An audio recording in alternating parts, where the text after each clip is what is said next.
Sa pagbubukas ng sesyon ng mababang kapulungan ng Kongreso, prioridad ng Kamara ang ratifikasyon ng 2025 proposed national budget.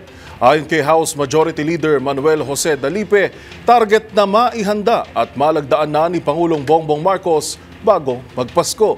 Ang buong detalye sa ulat ni Milky Regunan.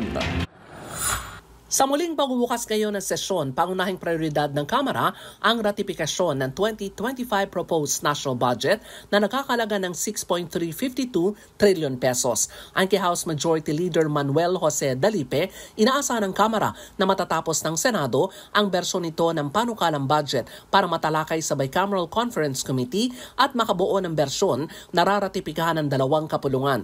Tiniyak na Dalipe na may hahanda ang panukalang budget para malagdaan ni Pangulong Bongbong Marcos bago magpasko. Sabi ni Dalipe, ang proposed national budget ang isa sa pinakaimportanteng panukalang ipinapasa ng Kongreso taon-taon.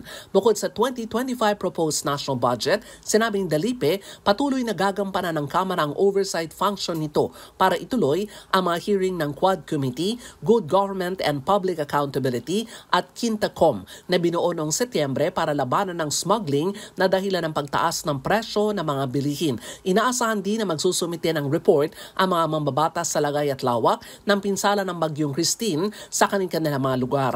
Sa report, 33 congressional districts ang lubhang naapektuhan ng bagyo. Para sa MBC TV Network News, ako si Milky Regunan, una sa Pilipinas, una sa Pilipino.